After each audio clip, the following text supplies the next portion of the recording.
A little Temple action there from my alma mater, Temple University, back in Philly. So today I thought I'd look at some mechanical pencils, which can be called mechanical pencils or lead holders. So let's start with this one, a Coor from the Czech Republic. And it holds a really fat lead.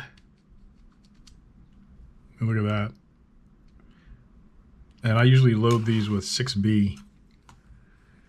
So it's got a nice feel, and I like holding a bigger barrel pencil and bigger barrel pens also. And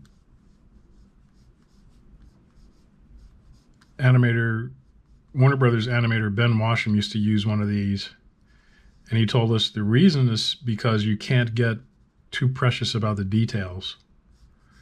You can only draw big shapes with it, basically. And if you can't get precious about the details, you concentrate on the bigger pieces of the character, and you just get right down to the business you're trying to do, which in his case was animating. And he would animate the Captain Crunch commercials.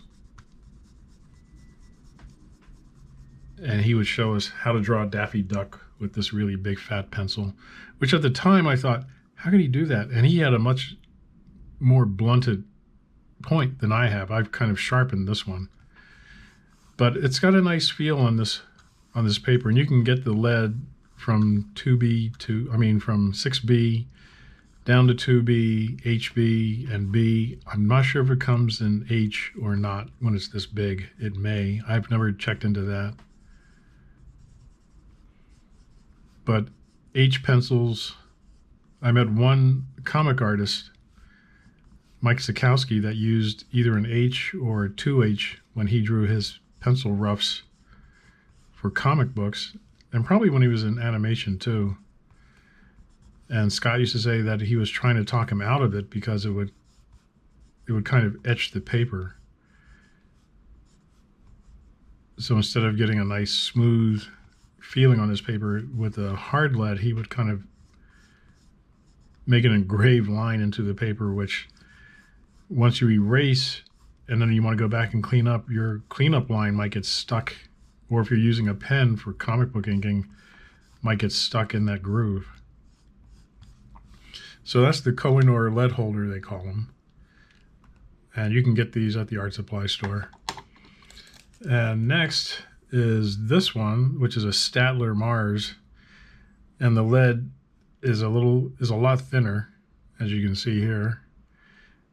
And I started using these back in high school, I guess. I was using this. My dad gave me one. My dad was a draftsman for the city.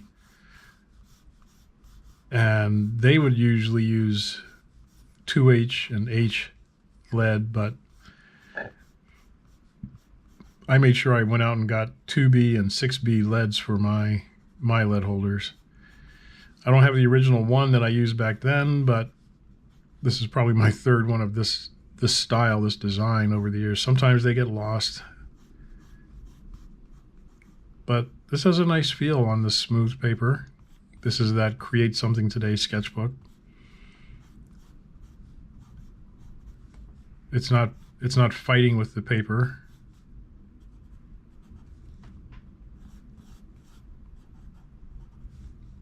And when you want to, you can get a nice thick, heavy line with it. Or you can draw a little bit lighter, like that, and then go over it and get your nice cleanup line on there.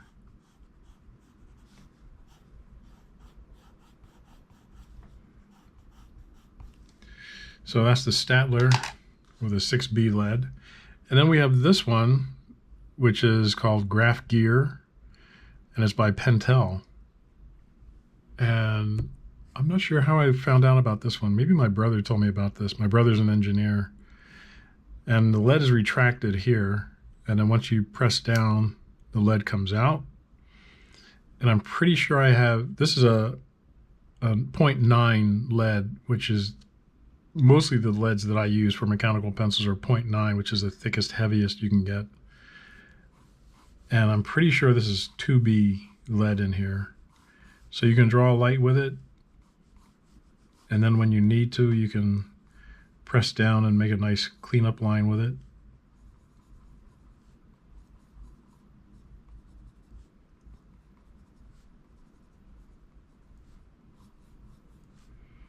And on this paper, this is a nice gliding feel on this paper. It's not fighting with the paper at all.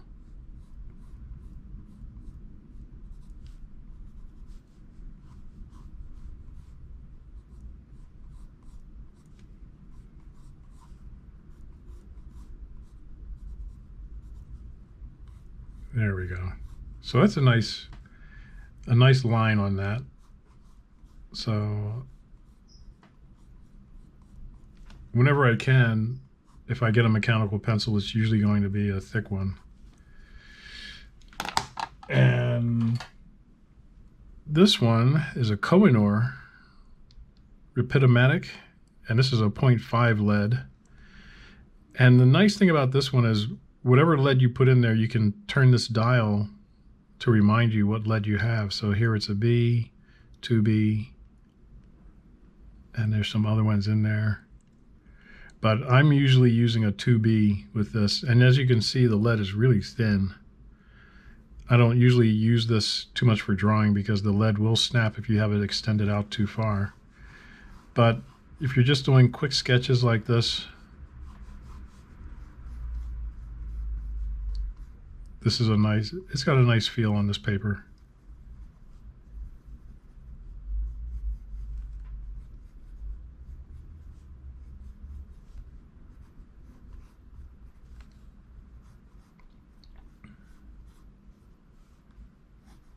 Now for the cheek, and then come back around here for the jowl. Nice big smile here. So it can get nice and dark for your cleanup or your rough breakdown drawing. And it's got a nice feel on this paper, like I said. So let's see what else we got here in the magic box. This is an old worn out lead holder from A.W. Faber that I've had a long time. I used to have one this color and another one that was green. And again, this is 6B lead, so it's the same lead as what was in the Statler. It's just a cheaper case. This would cost a lot less than the Statler.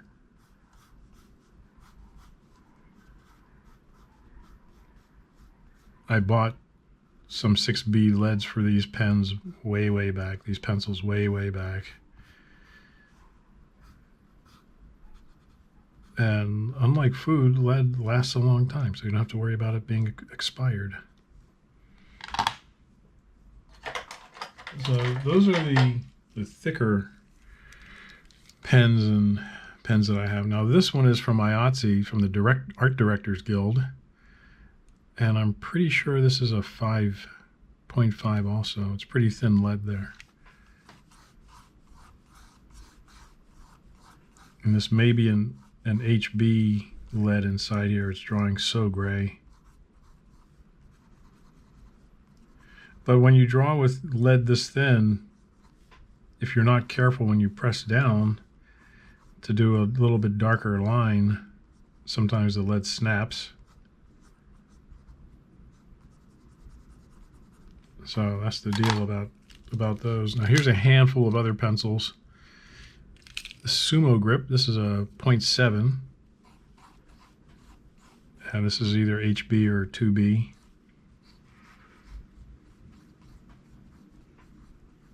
And it's not too bad. Plus it has this rubber grip around it, which I kind of like. Makes it a little easier on the fingers to hold this.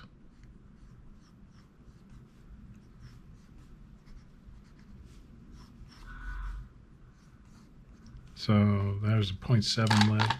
And then all of these, I think, well, this one's a .9. That's a good one. The Twist Erase by Pentel.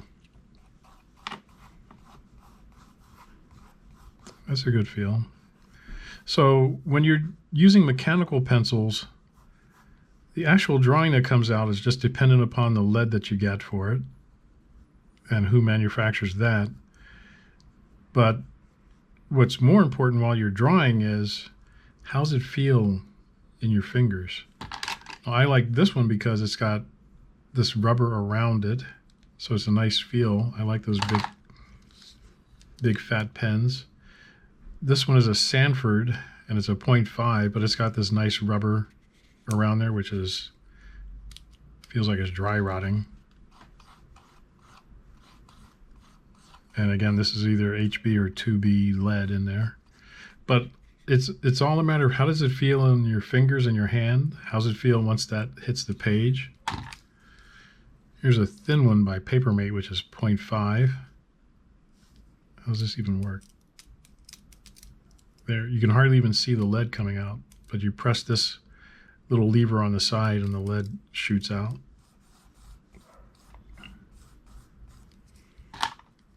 This one doesn't have a name.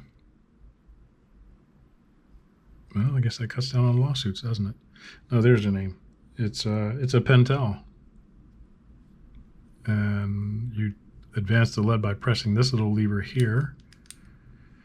And I've got red in here for some reason. I think I was going to use this to redline my exposure sheets instead of buying carmine red Collie Race pencils.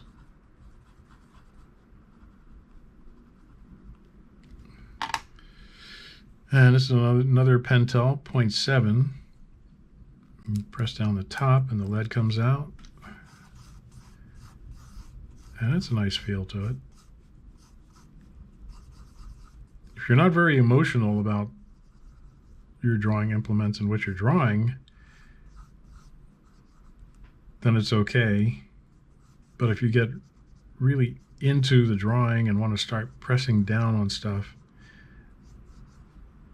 the thin leads sometimes, like I said, will break right off in your hand as you're drawing, and it's like, oh man. And the last one is another Twisty Race. Or is it the same one? No, I just have two of them. That's a 0.9. So that's a good thickness. It's the 0.9. So there we have our pencils. And I think I wanted to show one more, but I'll just go back to the cheap Bic pen look-alike.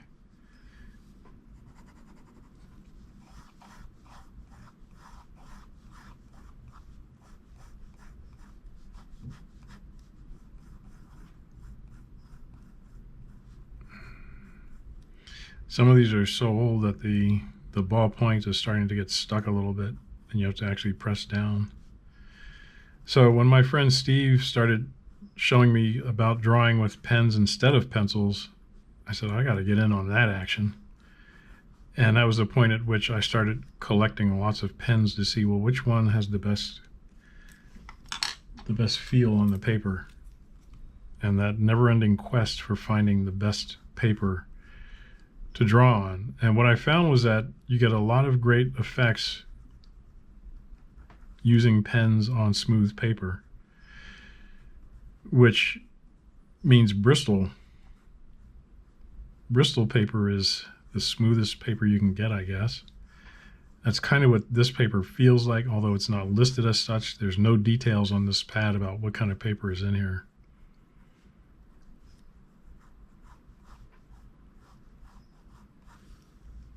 So